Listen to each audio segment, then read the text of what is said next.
आज है 9 मई 2024 दिन गुरुवार। नमस्कार, सुप्रभात। न्यूज छत्तीसगढ़ में आपका बहुत बहुत स्वागत है। इससे पहले आप छत्तीसगढ़ के कौन से जिले से न्यूज को देख रहे हैं, कमेंट में हमें जरूर बताइए। साथ ही डेली अपडेट रहने के लिए चैनल को सब्सक्राइब जरूर करें। खत्म हुआ इंतजार, आज जारी होंगे छत्तीसगढ़ 10वीं 12वीं बोर्ड के नतीजे। छत्तीसगढ़ बोर्ड की कक्षा 10वीं 12वीं रिजल्ट का इंतजार कर रहे करीब 6.5 लाख स्टूडेंट्स के लिए बड़ी खबर है। छत्तीसगढ़ माध्यमिक शिक्षा मंडल ने कक्षा 10वीं 12वीं का रिजल्ट तैयार कर लिया है। सीजीबीएसई 10वीं 12वीं का परिणाम आज 9 मई को दोपहर 12:30 बजे जारी करेगा। मंडल के सचिव पुष्पा साहू ने रिजल्ट घोषणा को लेकर जानकारी दी। साफ दिखेगा शहर का हर एरिया, सफाई में अव्वल आने, इस बार गीला सूखा कचरा अलग करने पर फोकस। सफाई में अव्वल आने के लिए इस बार नई और साइंटिफिक योजना पर अमल शुरू कर दिया गया है। पहली बार रायपुर समेत सभी 33 जिलों में सबसे ज्यादा फोकस गीले सूखे कचरे में किया जा रहा है। इन्हें हर मोहल्लों और कॉलोनीज से अलग अलग ही कलेक्ट किया जाएगा। इसके लिए हर घर 2-2 बाल्टी बांटी जाएंगी। इसके अलावा गुलाबी रंग का बैग अलग से दिया जाएगा। जिन घरों में गीला और सूखा कचरा अलग अलग इकट्ठा नहीं होगा, उसे मुक्कड़ों में बनी मशीन्स में अलग कर ट्रेचिंग ग्राउंड भेजें। रायपुर लोकसभा में वोट प्रतिशत बढ़ाने की कोशिशें नाकाम, जिला प्रशासन की जागरूकता अभियान के बावजूद 0.82% बढ़ा मतदान। रायपुर लोकसभा के 9 विधानसभा क्षेत्रों में 66.82% मतदान हुआ। अभनपुर विधानसभा में सबसे ज्यादा 81.19% वोटिंग हुई। इस बार साल 2019 की तुलना में 0.82% मतदान ज्यादा हुआ। प्रशासन ने वोट प्रतिशत बढ़ाने की तमाम कोशिशें की, लेकिन कुछ ज्यादा असर नहीं दिखा।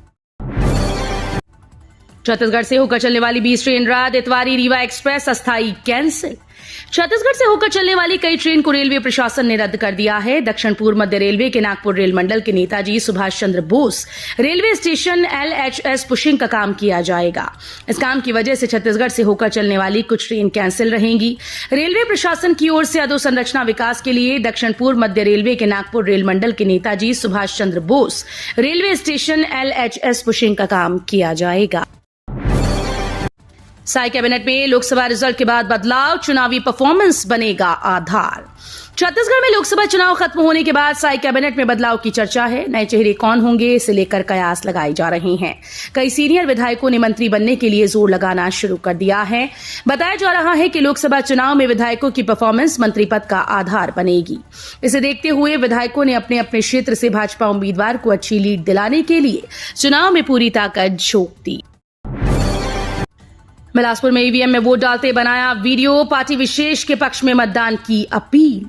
छत्तीसगढ़ के बिलासपुर में लोकसभा चुनाव के दौरान कुछ लोगों ने ईवीएम पर वोट डालते हुए वीडियो बना लिया और फिर उसे सोशल मीडिया पर वायरल कर दिया। वीडियो में पार्टी विशेष के पक्ष में वोट डालने की अपील की गई। नोडल अफसर ने इसे मतदान की गोपनीयता भंग करने का मामला माना और शिकायत सिविल लाइन थाने में कर दी। Additional SP city Umesh Kashyap ने बताया कि मंगलवार सुबह वोटिंग के दौरान मतदान केंद्र के भीतर किसी ने वोट डालते हुए ईवीएम का वीडियो बना लिया। 29,000 क्विंटल धान का होना है उठान, 18,000 ही केंद्रों में शेष। छत्तीसगढ़ के गरियाबंद जिले में धान की खरीदी खत्म होने के कई महीने बाद भी समितियां अब तक जीरो शॉर्टेज नहीं कर पाए। वर्तमान में केंद्रों पर 18,000 क्विंटल धान मौजूद है, जबकि उठाव 29,000 क्विंटल का होना है। लाटापारा, घूमरगुड़ा, चिचिया, बोरसी, भसेरा, परसदा कला, कुंडेल भाटा जैसे केंद्रों में 1,000 क्विंटल उठाव होना बाकी है। छत्तीसगढ़ में 2 माह में 13 एंट्रेंस एग्जाम, यूटीडी सहित इंजीनियरिंग, एग्रीकल्चर, बीएड, नर्सिंग की प्रवेश परीक्षा।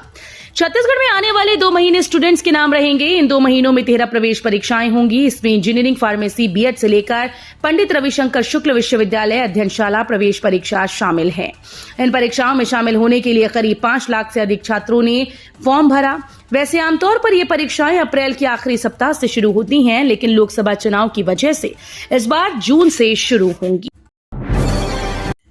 निगम ने 2024 की जगह लगाया 2204 चुनाव का सेल्फी बूथ। छत्तीसगढ़ के दुर्ग जिले में मतदाताओं को आकर्षित करने के लिए नगर निगम ने सभी मतदान केंद्रों पर सेल्फी जोन बनाए।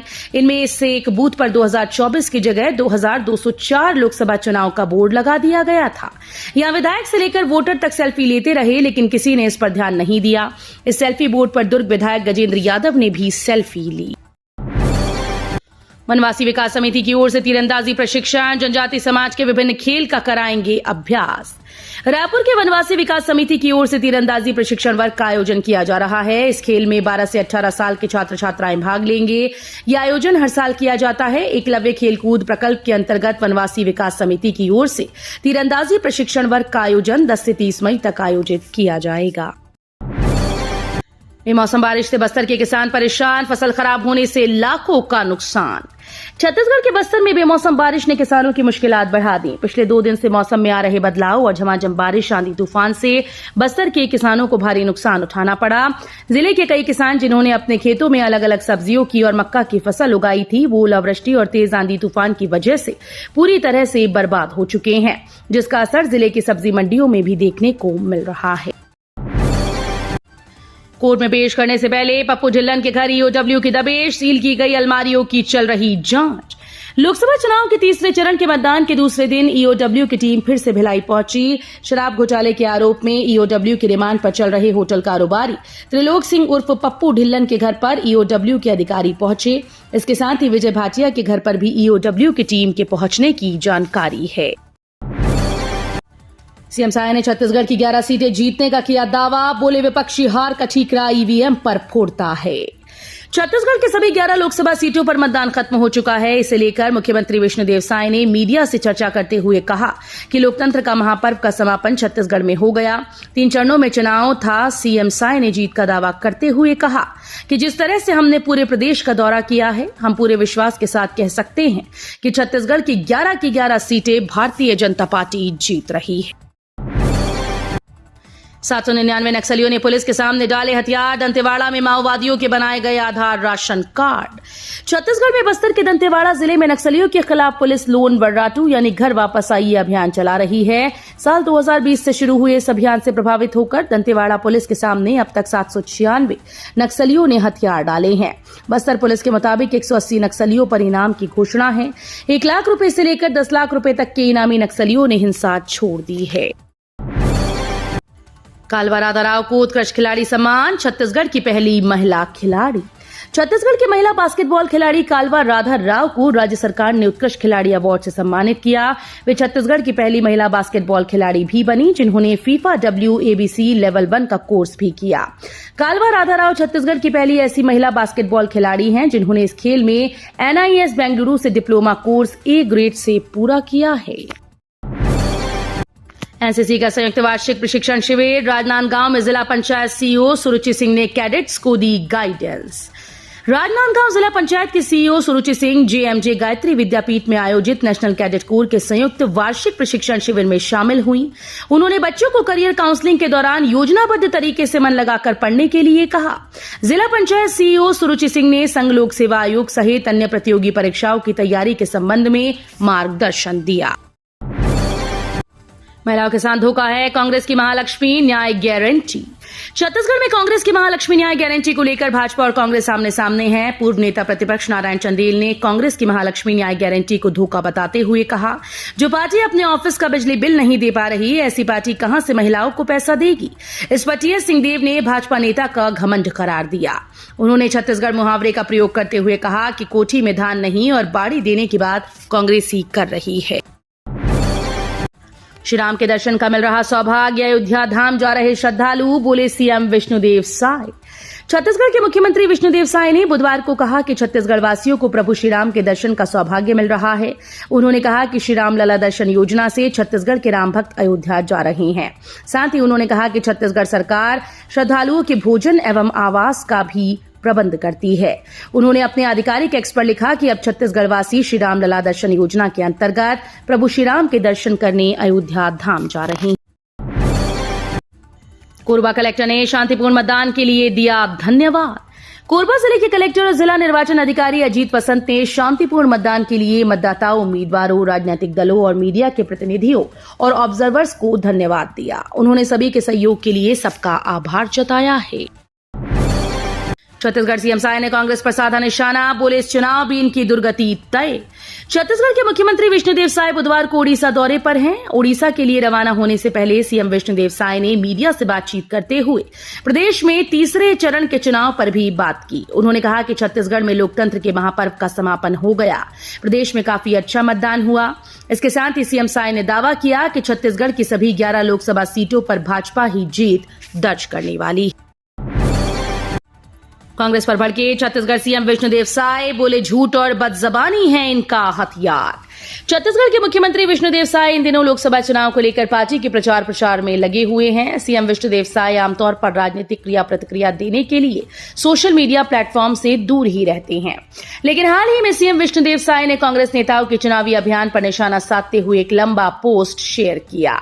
अपनी इस पोस्ट में सीएम साय ने झूठ और बदजबानी को कांग्रेस नेताओं का हथियार बताया। दुर्ग में अंधविश्वास से खतरे में डाली जिंदगी, शख्स ने अपनी जीभ काटकर भगवान शिव को चढ़ाई।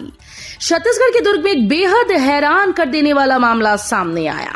यहाँ एक व्यक्ति ने अपनी जीभ काटकर भगवान को अर्पित कर दी। बताया जा रहा है कि इस व्यक्ति की पत्नी मूक बधिर है और उसने अपनी मनोकामना पूरी करने के लिए भगवान शिव को अपनी जीभ काटकर अर्पित की। इस घटना की जानकारी स्थानीय पुलिस ने दी। इस व्यक्ति की पहचान 33 वर्षीय राजेश्वर निषाद के रूप में हुई। यह घटना अंजोरा पुलिस चौकी के अंतर्गत थानौर गांव में हुई, जहां राजेश्वर रहता था। पुलिस ने बताया कि यह घटना बुधवार को हुई। छत्तीसगढ़ की इन विधानसभा सीटों पर फिर हो सकता है चुनाव। छत्तीसगढ़ में लोकसभा के चुनाव संपन्न हो चुके हैं। कई सीटों पर दिग्गजों की दांव साख पर है। इनमें रायपुर लोकसभा क्षेत्र में मंत्री और वर्तमान विधायक ब्रजमोहन अग्रवाल भाजपा के टिकट पर चुनावी मैदान में हैं। इसी तरह कांग्रेस की ओर से 3 प्रत्याशी वर्तमान में विधायक हैं। इनमें पूर्व मुख्यमंत्री और पाटन के विधायक भूपेश बघेल राजनांदगांव लोकसभा सीट पर, बस्तर सीट पर पूर्व मंत्री व कोटा के कांग्रेस विधायक कवासी लखमा और भिलाई के कांग्रेस विधायक देवेंद्र कुमार यादव बिलासपुर लोकसभा क्षेत्र से चुनावी मैदान में हैं। रायपुर में देर रात तक जमा होती रही EVM machine, 3 layer security cover में Sejbahar strong room. Raipur Lok Sabha seat पर वोटिंग पूरी होने के बाद पोलिंग टीम मतदान सामग्री लेकर लौट आए। सेजबहार स्ट्रांग रूम में मतदान कर्मियों की पहली बस रात 10 बजे पहुंची और इसके बाद वहां हलचल शुरू हो गई। स्ट्रांग रूम में विधानसभा बार हर बूथ के काउंटर अलग अलग बनाए गए हैं। भालू ने किया तेंदुपत्ता तोड़ रहे दंपत्ति पर हमला। खैरागढ़ छुई खदान गंडई जिले के ग्राम देवरी में तेंदुपत्ता तोड़ने गए यादव दंपति पर भालू ने हमला कर दिया। हमले में दोनों गंभीर रूप से घायल हैं। महिला के पैर में गंभीर चोटें आईं, वहीं उसे बचाने गया उसका पति भी गंभीर रूप से घायल हो गया। फिलहाल दोनों को इलाज के लिए अस्पताल में भर्ती कराया गया। घायल नरेंद्र यादव ने बताया कि वो अपनी पत्नी के साथ तेंदुपत्ता तोड़ने जंगल में गया था। इस दौरान अचानक उसकी पत्नी पर भालू ने हमला कर दिया।